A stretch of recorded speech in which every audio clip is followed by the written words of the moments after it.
yang mengingatkan kita akan akhirat, mengingatkan akan diri kita yang selalu diawasi oleh Allah, sehingga kita berusaha menjadi orang yang baik sehingga masuk surga, dan menjauhkan diri dari perbuatan buruk, dari kemaksiatan, sehingga kita dijauhkan dari neraka.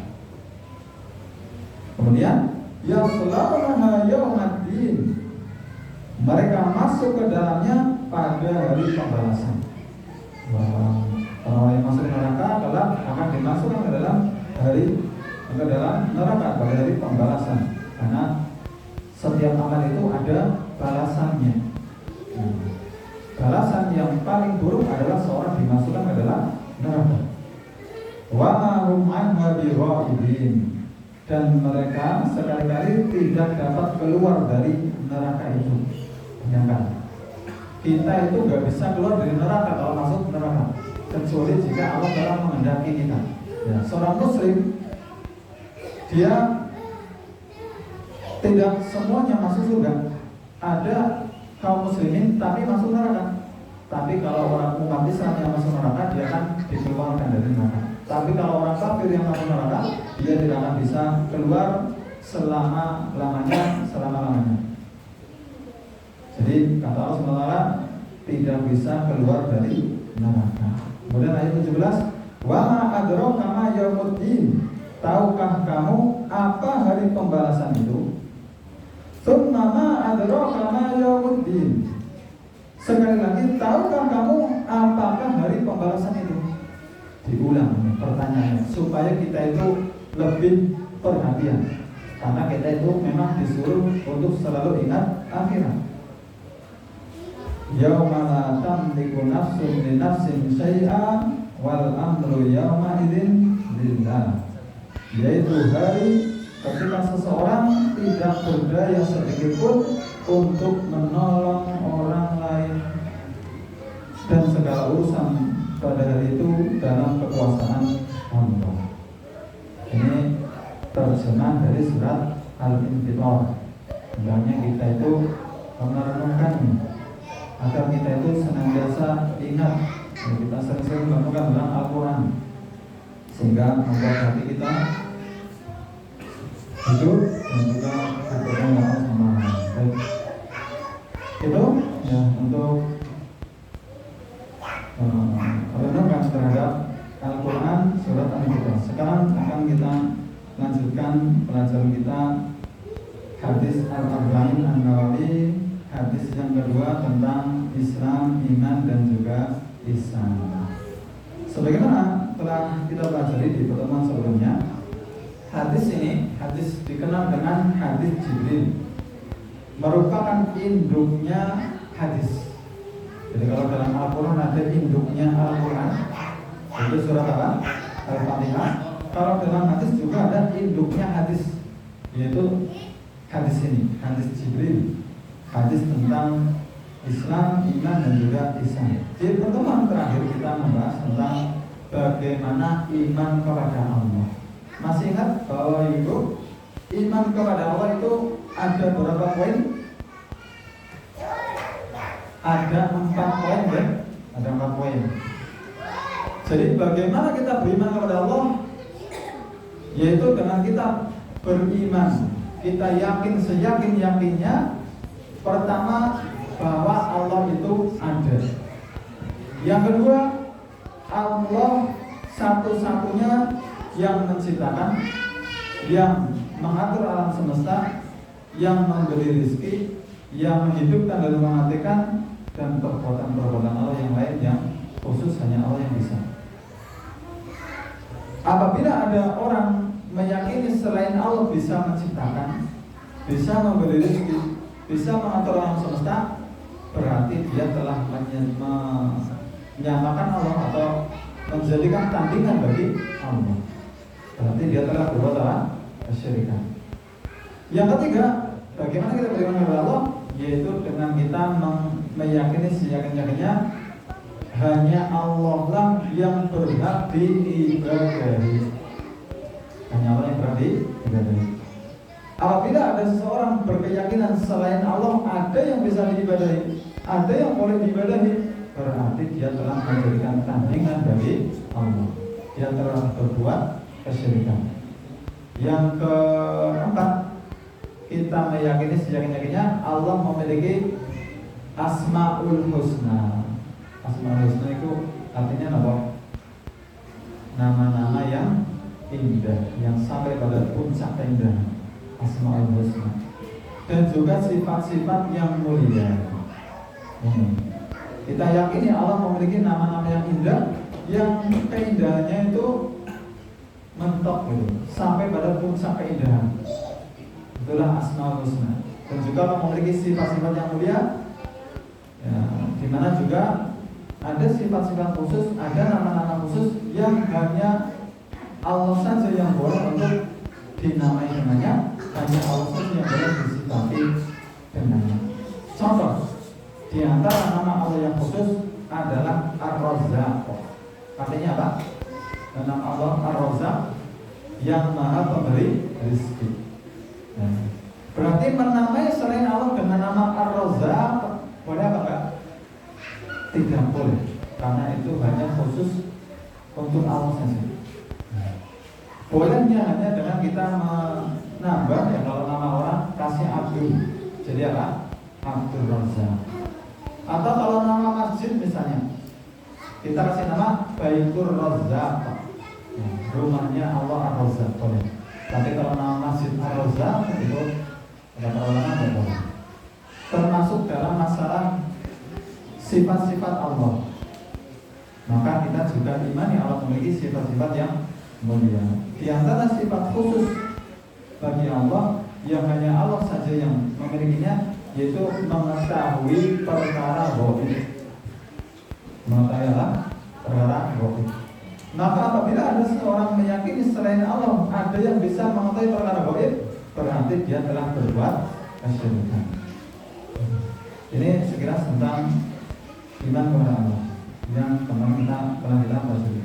Berikutnya di sini, ketika malaikat Jibril bertanya kepada Nabi SAW tentang iman, maka beliau mengatakan antum billahi wa malaikatihi wa kutubihi wa rusulihi wal yawmil akhir wa tu'minu bil qadari khairihi wa syarrihi. Engkau beriman kepada Allah, kepada para malaikatnya, kepada kitab-kitabnya, kepada para rasulnya, kepada hari akhir, dan juga engkau beriman kepada takdir yang baik maupun yang buruk. Ini yang akan kita bahas di sore hari ini. Setelah kita mempelajari iman kepada Allah, berarti sekarang yang kedua, rukun iman yang kedua, yaitu apa? Iman kepada malaikat. Bagaimana sih iman kepada malaikat yang benar? Begitu. Inilah yang harus kita pelajari. Seorang muslim harus tahu bagaimana beriman dengan keimanan yang benar terhadap malaikat. Jangan sampai keimanan kita itu keliru. Nah, karena kalau masalah keimanan kok keliru, nanti resikonya bisa tersesat. Nah, kita merujuk kepada para ulama yang telah menjelaskan tentang perkara ini. Di antaranya apa yang dijelaskan oleh Syekh Muhammad bin Shalih Al-Utsaimin, Aqidatu Ahlussunnah wal Jamaah. Ini di sini terdapat penjelasan tentang rukun iman. Aqidatu Ahlussunnah wal Jamaah pada Syekh Muhammad bin Shalih Al-Utsaimin. Maka saya baca ringkasannya di sini tentang bagaimana kita beriman kepada malaikat. Beliau menjelaskan ada 4 poin iman kepada malaikat. Yang pertama, sebentar, iman kepada malaikat ya. Malaikat itu apa? Bapak Ibu, malaikat ini kan apa? Malaikat itu adalah makhluk yang Allah ciptakan dari apa? Dari cahaya. Makhluk kok diciptakan dari apa? Cahaya ya. Ya bisa makanya gampang sekali Allah yang bikin. Kalau manusia diciptakan dari apa? Tanah ya. Awalnya manusia yang pertama Nabi Adam diciptakan dari tanah. Kalau mereka dari cahaya. Kalau jin diciptakan dari apa? Dari api. Maka luar biasa Allah itu menciptakan makhluk kok dari api kok bisa jadi makhluk gitu. Malaikat kok diciptakan dari cahaya kok bisa jadi makhluk? Ya itulah Allah. Ini juga menunjukkan keagungan Allah SWT. Ini maaf ya. Dan kita ketahui bersama. Demikian sebagaimana disebut dalam hadis. Nah, malaikat itu adalah hamba Allah, makhluk Allah yang gaib. Gaib itu apa? Enggak kelihatan. Ya. Jadi kalau ada yang pengen lihat malaikat, bisa nggak? Nggak bisa. Tapi ada kalanya malaikat itu bisa menampakkan diri dalam rupa manusia, nyamar gitu. Bahasa Indonesianya menjelma. Ya, seperti dalam hadis yang kita pelajari ini, malaikat Jibril menjelma menjadi manusia. Ya, jadi malaikat itu bisa menjelma jadi manusia. Kalau beri kemampuan kepada mereka seperti itu. Tapi pada asalnya malaikat itu adalah makhluk yang nggak kelihatan. Dan mereka adalah makhluk yang sangat mulia, lagi sangat taat kepada Allah. Ini mereka itu makhluk yang sangat taat kepada Allah. Beda sama jin, beda sama setan. Kalau setan itu makhluk yang durhaka. Dan ada sebuah ucapan yang bagus sekali dari Imam Abu Qatadah saya. Allah menciptakan malaikat itu dengan akal, tanpa hawa nafsu. Dan Allah menciptakan hewan dengan hawa nafsu, tapi tidak disertai akal. Dan Allah menciptakan manusia itu dengan akal, juga dengan hawa nafsu. Maka siapa yang lebih mengedepankan akalnya, tentunya akalnya diikutkan dengan tuntunan Allah dan Rasulnya, tuntunan syariat Islam.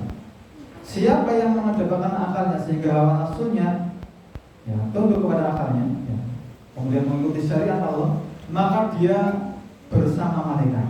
Jadi dia itu akan menjadi orang yang mulia seperti malaikat yang dimuliakan. Sedangkan siapa yang lebih tunduk kepada hawa nafsunya dan meninggalkan akal sehatnya, maka dia seperti apa? Hewan. Nah, ini malaikat. Malaikat adalah makhluk yang Allah ciptakan dari cahaya, makhluk yang gaib, yang sangat taat kepada Allah. Kata Allah SWT di dalam surat At-Tahrim, la ya'sunallaha ma amarahum wa yaf'aluna ma yu'marun. Mereka itu tidak bermaksiat kepada Allah, tidak durhaka kepada Allah, dan mereka itu taat kepada Allah atas apa yang diperintahkan kepada mereka. Ini malaikat, makhluk yang mulia. Mereka itu makhluk yang kuat, besar, tapi taat kepada Allah. Kita yang jadi manusia yang kecil, yang lemah, banyak yang sombong di hadapan Allah. Ini terkait malaikat. Kemudian apa saja atau bagaimana kita beriman kepada para malaikat? Setidaknya ada 4 poin. 4 poin keimanan kita kepada para malaikat. Yang pertama apa? Yang pertama, malaikat itu benar-benar ada. Jadi malaikat itu ada dan berupa, ya, ada wujudnya begitu. Bukan sekedar sifat. Ya, karena ada orang-orang meyakini malaikat itu gak ada. Malaikat itu cuma sifat. Setan itu, ya, atau jin itu cuma sifat gitu. Kayak seperti itu. Yang benar malaikat itu ada. Ya, seperti dalam hadis ini, hadis Jibril ini, kan malaikat Jibril benar-benar ada wujudnya. Beliau menampakkan diri dalam rupa laki-laki. Dan mereka adalah hamba-hamba Allah dan bukan sesembahan. Mereka itu para hamba Allah dan bukan sesembahan. Ini yang pertama. Malaikat itu ada dan mereka adalah hamba Allah, makhluknya Allah. Yang kedua, malaikat itu jumlahnya sangat banyak sekali. Dan ada yang kita ketahui namanya, ada yang tidak kita ketahui namanya. Ya, malaikat itu jumlahnya berapa? Sangat banyak. Allah Ta'ala berfirman di dalam surat Al-Muddathir, wa ma ya'lamu junuda rabbika illa hu. Dan tidak ada yang mengetahui jumlah pasukan Rabbmu kecuali Dia sendiri. Jadi malaikat itu jumlahnya sangat banyak. Nabi SAW pernah dahulu sholat di Baitul Ma'mur, mendatangi sebuah tempat yang ada di langit ketujuh sana, ya, dan langit sana. Sebuah tempat namanya Baitul Ma'mur. Beliau menceritakan, ini hanya di dalam Bukhari. Setiap hari ada malaikat yang mendatangi Baitul Ma'mur ini sebanyak 70.000 malaikat setiap hari. Dan malaikat yang sudah datang ke sana kemudian pergi, tidak kembali lagi. Besoknya datang lagi 70.000 malaikat, terus pergi lagi, nggak balik lagi. Besoknya datang lagi 70.000 malaikat lagi, datang ke situ, ya, mereka beribadah pada Allah, pergi, nggak balik lagi. Begitu seterusnya, setiap hari datang 70.000 malaikat yang berbeda dengan malaikat yang datang sebelumnya. Maka tinggal dikalikan ya, sejak zamannya Nabi melihat peristiwa itu sampai sekarang itu harinya sudah berapa hari? Zaman Nabi Muhammad sampai sekarang sudah berapa tahun? Sudah 1.400 tahun ya. Itu kalau dihitung hari nggak tahu berapa ribu hari atau ratusan ribu atau jutaan hari. Tinggal dikalikan berapa? 70.000. Itu sangat banyak sekali. Makanya Nabi SAW juga beliau mengatakan, sesungguhnya langit itu merintih, dan pantas langit itu merintih karena tidak ada satu tempat pun di langit sejarah 4 jari atau beberapa jari saya lupa, kecuali di sana ada malaikat yang beribadah kepada Allah. Jadi langit yang sedemikian luasnya itu penuh dengan apa? Malaikat yang beribadah kepada Allah, sehingga langit itu merintih. Ini malaikat itu sangat banyak sekali. Dan di antara malaikat yang banyak itu, ada yang kita tahu namanya, ada yang tidak kita ketahui namanya. Maka kita imani semuanya bahwa malaikat itu ada dan jumlahnya sangat banyak. Kemudian yang ketiga, bagaimana orang-orang malaikat? Yaitu malaikat itu memiliki sifat-sifat yang bisa kita ketahui dari Al-Quran dan hadis yang sahih. Malaikat memiliki sifat-sifat, ya, mereka itu benar-benar ada wujudnya, bukan sekadar maknawi, tapi benar-benar ada. Nah, di antara sifatnya apa tadi? Mereka itu sangat mulia, sangat patuh kepada Allah, bentuk mereka itu besar. Mereka juga memiliki sayap, ada yang sayapnya 2, ada yang 3, ada yang 4. Bahkan malaikat Jibril alaihissalam, beliau pernah dilihat oleh Rasulullah SAW dalam bentuk aslinya, beliau memiliki berapa sayap? Berapa ya? Saya lupa. 600-700 sayap, sampai menutupi ufuk malaikat Jibril. Dan malaikat itu bentuknya indah. Malaikat itu apa? Indah.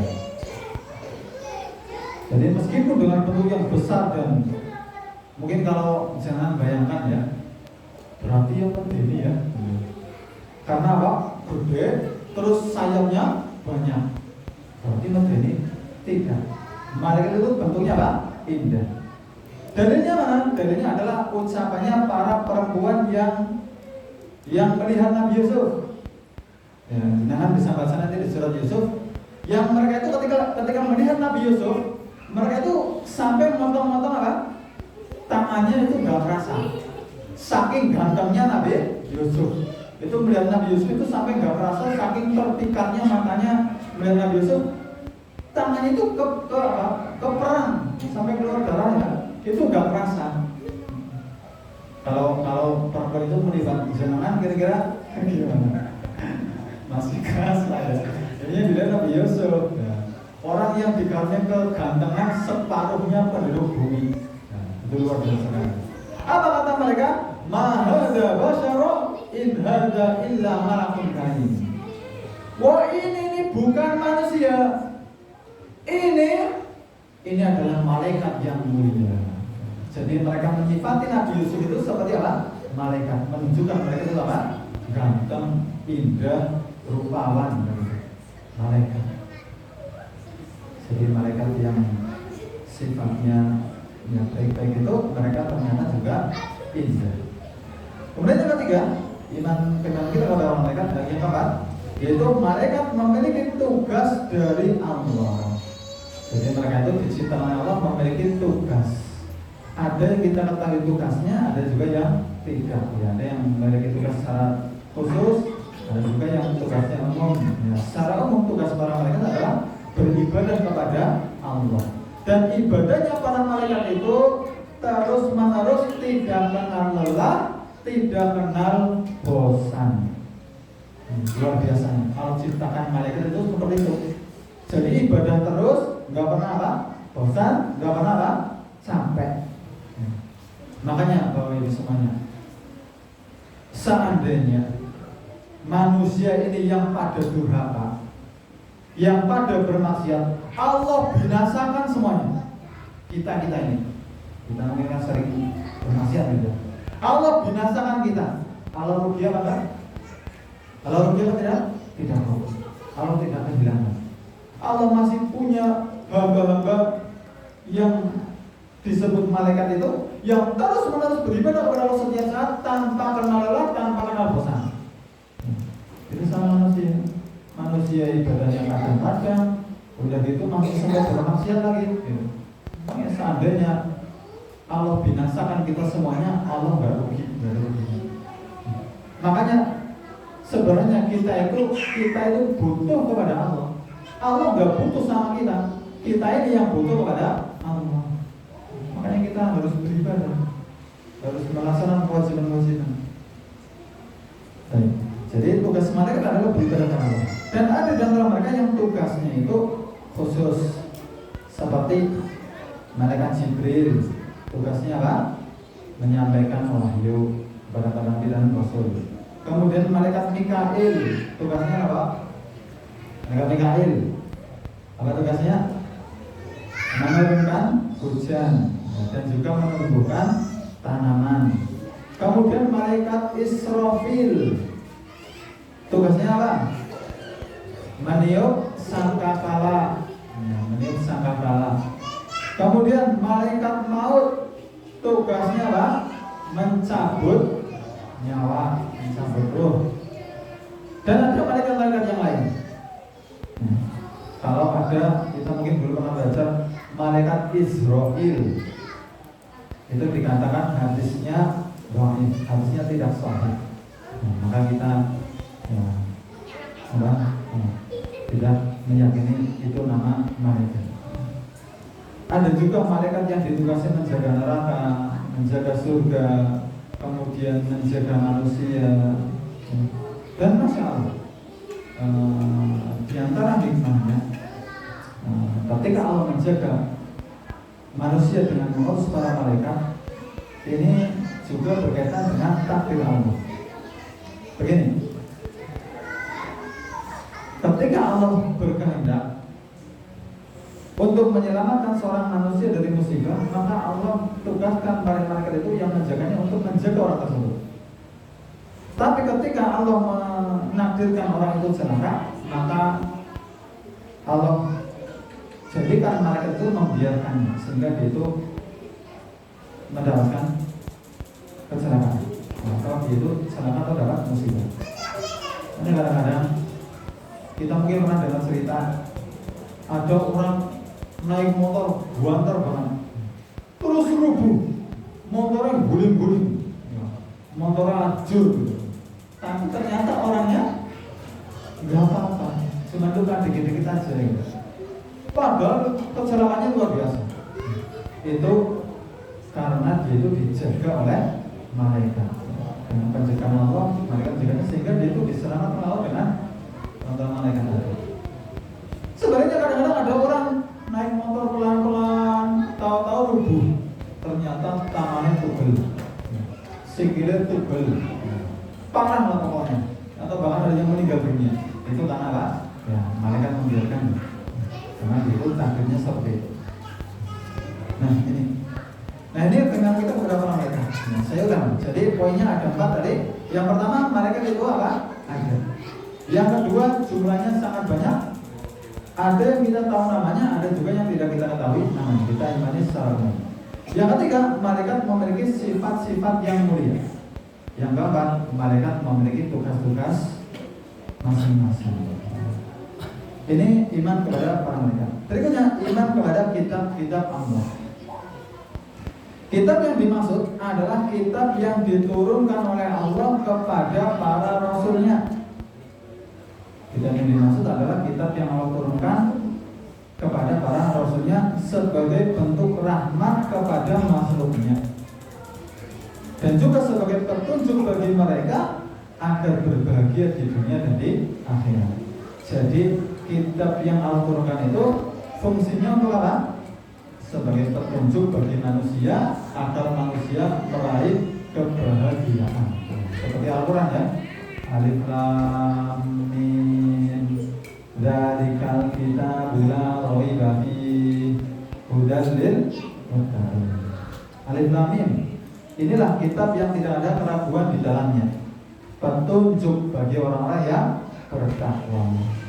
Makanya jangan kalau ingin jadi orang yang bertakwa, ambillah petunjuk dari Al-Quran. Sudah rajin baca apa kadang ya? Bulan puasa harus dimaksimalkan ya, ditambah lagi semangat untuk membaca Al-Quran. Sebagian kaum muslimin itu punya Quran di rumah, tapi nggak dibaca. Kadang-kadang sampai cuma buat pajangan atau kadang-kadang bahkan sampai rayapan gitu. Itu sayang sekali. Katanya pengen masuk surga tapi kok nggak mau baca Al-Quran, nggak mau merenungkannya, nggak mau mempelajarinya. Jadi gimana gitu? Namanya orang yang masuk surga ya berusaha pelajari kitab Allah. Namanya adalah apa? Petunjuk.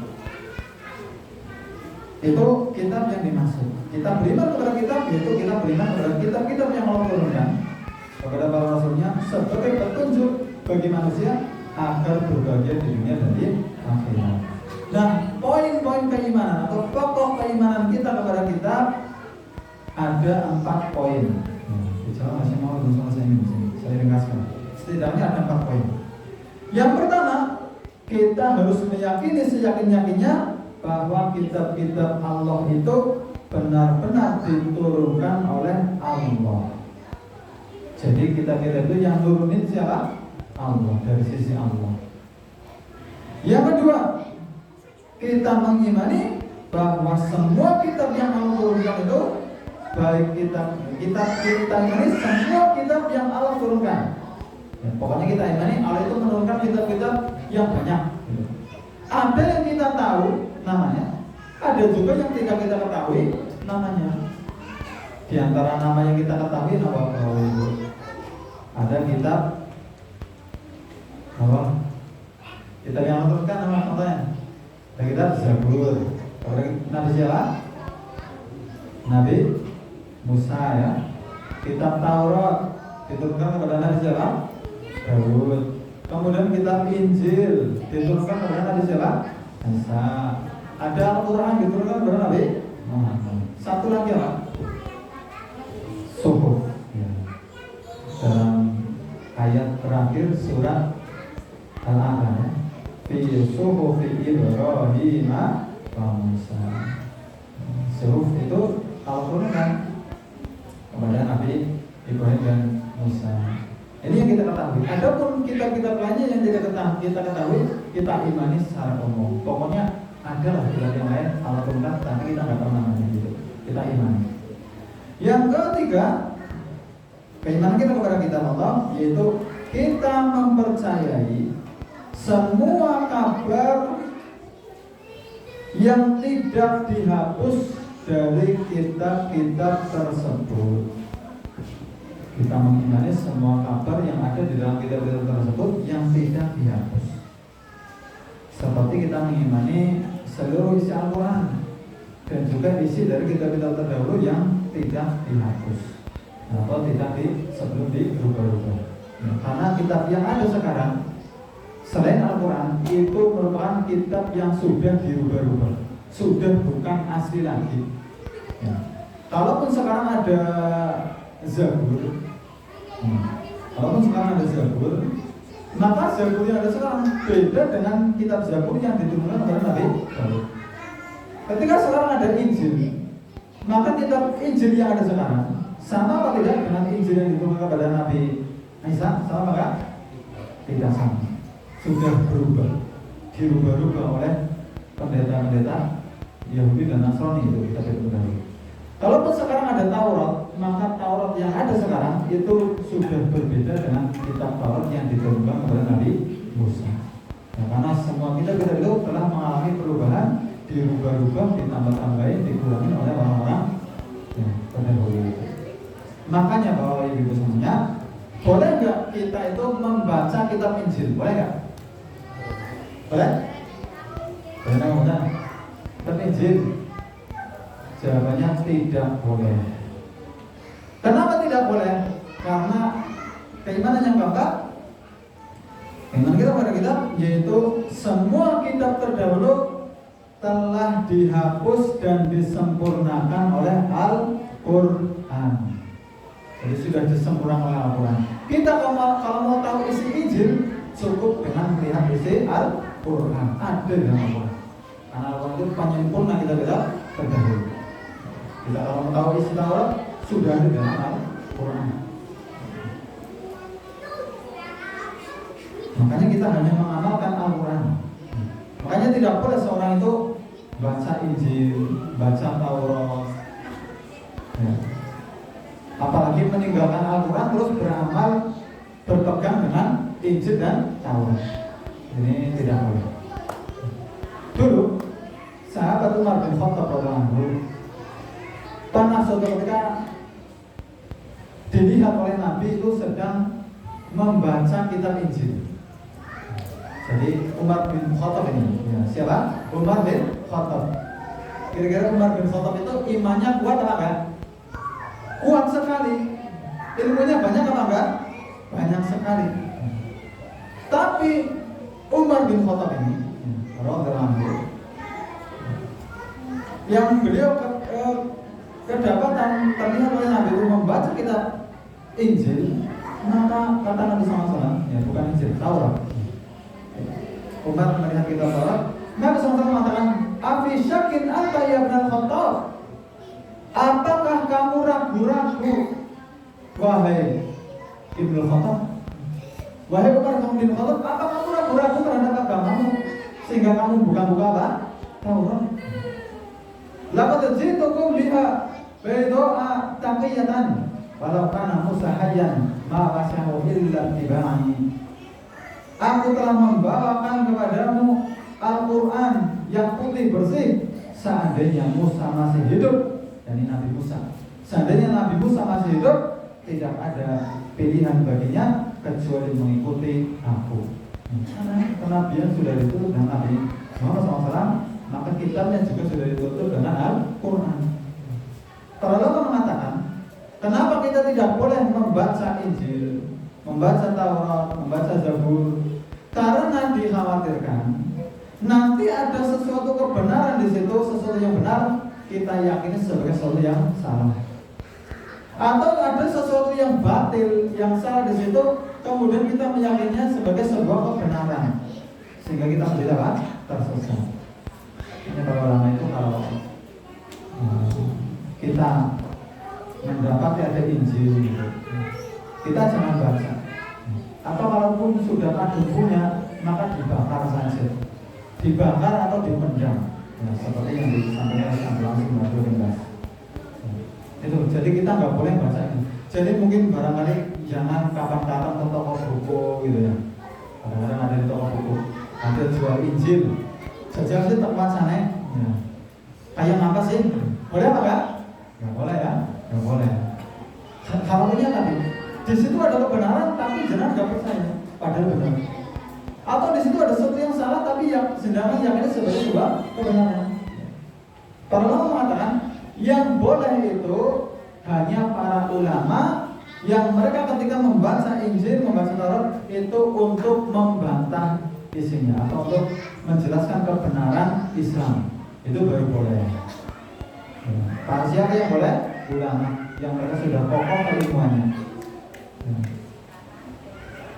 Sebagaimana dulu Nabi SAW pernah juga beliau membuka Taurat kalau nggak Injil di hadapan orang-orang Yahudi, karena orang Yahudi nggak mau berhubung dengan yang dibawa oleh Nabi Muhammad, maka mereka minta hukumnya diambil dari kitab mereka. Maka sama Nabi dibuka, ditunjukkan ini dong, ya yang benar akhirnya mereka. Maka boleh bagi para ulama, ya bukan kita, ya, ulama, untuk membaca Injil untuk menjelaskan kebenaran Islam, ya, atau untuk membantah kebatilan. Ya. Baik. Ini iman kepada kita. Saya ulang. Jadi ada berapa tadi poinnya? Ada 4. Yang pertama, kitab Allah yang Allah turunkan itu semuanya benar-benar Allah turunkan dari sisinya. Yang kedua, kita mengimani semua kitab yang Allah turunkan, baik kita tahu namanya maupun tidak kita ketahui namanya. Yang ketiga, kita mempercayai seluruh kabar yang ada di kitab-kitab tersebut yang tidak dihapus. Ya, dan kita mengimani seluruh isi Al-Quran, karena Al-Quran adalah penyempurna. Yang keempat, semua kitab terdahulu telah dihapus dan disempurnakan dengan Al-Quran. Makanya kita itu hanya boleh beramal dengan isi Al-Quran, bukan dengan kitab-kitab terdahulu, karena sudah dirubah. Baik, ini iman kepada kitab. Berikutnya, iman kepada siapa? Rukun iman yang keempat, iman kepada apa? Kepada Rasul. Bagaimana kita beriman kepada para Rasul? Ya, sebelumnya, para Rasul itu siapa? Para Rasul itu adalah pertama laki-laki, seorang manusia. Jadi Rasul dari kalangan jin itu gak ada. Ya, adanya paling dai. Rasul itu ya hanya ada dari kalangan manusia. Dan dia itu laki-laki. Makanya kalau ada perempuan kok ngaku sebagai nabi, itu pasti dusta itu, pasti ngelemboni.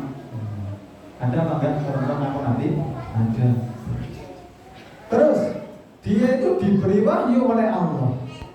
Jadi dapat wahyu dari Allah dengan membawa syariat untuk menyampaikannya kepada umatnya. Ini Rasul, ya, manusia laki-laki yang diberi wahyu oleh Allah dengan membawa syariat, ya, syariat baru untuk menyampaikan kepada manusia. Ini Rasul. Ada lagi Nabi, ya. Ada perbedaan antara Nabi dan Rasul. Bedanya apa? Ya. Sama-sama laki-laki manusia, sama-sama diberi wahyu oleh Allah, sama-sama diperintah untuk menyampaikan kepada umatnya. Hanya saja bedanya, kalau Rasul itu dengan membawa syariat baru, tapi kalau Nabi itu mengokohkan syariat Rasul yang diutus sebelumnya. Ini bedanya Nabi sama Rasul. Dan Allah senantiasa mengutus Rasul kepada tiap-tiap umat. Seperti Allah firmankan, "Malaikat banget Nabi itu iman dan Rasulan, ani berdoa harus saya berdoa." Dan sungguh kami telah mengutus seorang Rasul untuk setiap umat, untuk menyerukan sembahlah Allah saja dan jauhilah berhala. Dalam surat An-Nahl ayat 36. Ya, jadi inti tugas para nabi dan rasul semuanya sama, yaitu mentauhidkan Allah, mengajak manusia untuk bertauhid kepada Allah, beribadah kepada Allah saja, dan menjauhi berbagai macam bentuk kesyirikan. Mulai dari Rasul yang pertama sampai yang terakhir, Nabi Nuh sampai Nabi Muhammad sama-sama. Kemudian Rasul itu juga adalah manusia, ya, bukan sesembahan. Makanya mereka itu seperti kita, makan, minum, ya, buang hajat, menikah, ya.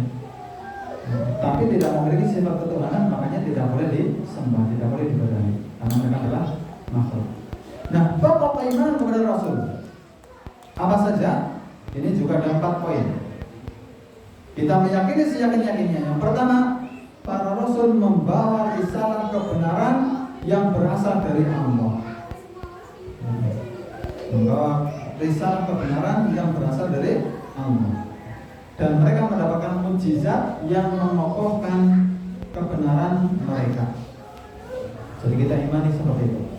Dan tidak beriman kepada seorang Rasul sama saja tidak beriman kepada seluruh Rasul. Karena Allah Ta'ala berfirman, "Kadzabat qaum Nuhin mursalin."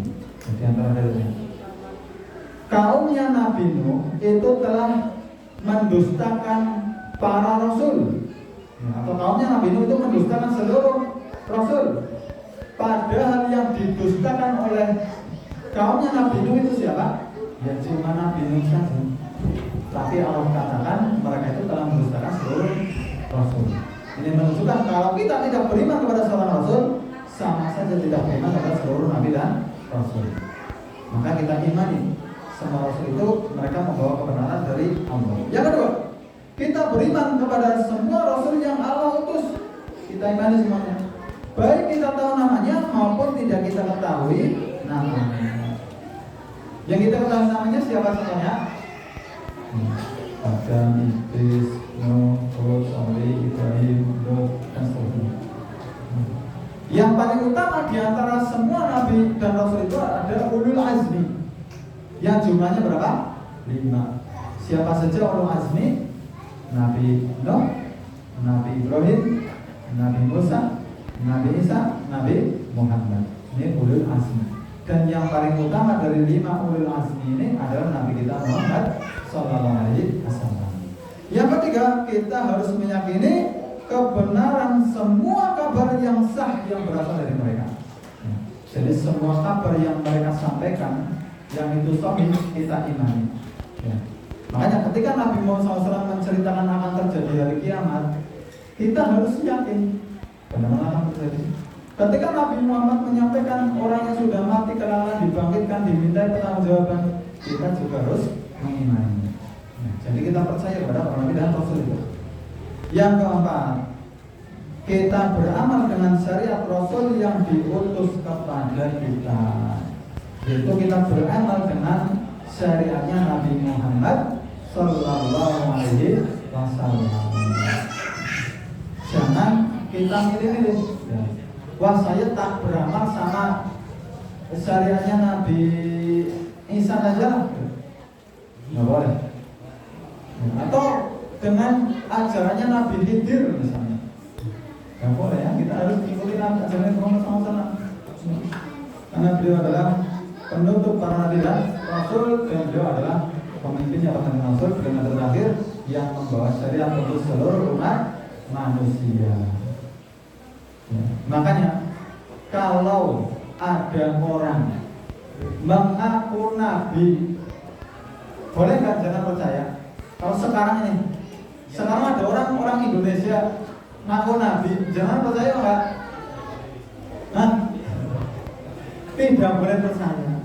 Dia pasti dusta. Ada nabi dari Jawa gitu, namanya Joko misalnya. Nggak boleh percaya, karena kenabian sudah ditutup dengan diutusnya Nabi kita Muhammad SAW. Cuman sayangnya masih ada saja orang yang percaya dengan orang-orang yang mengaku nabi. Di Indonesia ini sudah berapa kali ya ada orang mengaku nabi, tapi pengikutnya yang masih ada saja. Maka kalau kita belajar seperti ini, kita akan tahu kalau ada orang tiba-tiba mengaku nabi, wah ini pasti orang bohong, dusta. Nah ini poin keimanan kepada Rasul-Rasul. Ada 4 poin tadi. Yang pertama, kita mengimani bahwa para Rasul membawa risalah kebenaran yang berasal dari Allah, dan mereka mendapatkan mukjizat yang menguatkan kebenaran mereka. Tidak beriman kepada seorang Rasul sama dengan tidak beriman kepada seluruh Nabi dan Rasul. Yang kedua, kita beriman kepada seluruh Rasul yang Allah utus. Kita mengimani semua Nabi dan Rasul yang Allah utus. Nabi SAW pernah menyampaikan di dalam hadisnya, jumlah Rasul itu ada, saya nggak lupa, kalau nggak salah 313 atau 315 Rasul, saya nggak lupa. Ada pun jumlah Nabi itu 124.000 Nabi. Jadi banyak sekali. Dan semuanya tugas intinya sama tadi, untuk mengajak manusia agar beribadah kepada Allah saja dan menjauhi kesyirikan. Ini juga menunjukkan betapa kesyirikan terus terjadi di tengah manusia, sehingga Allah terus menerus mengutus para nabi dan rasul.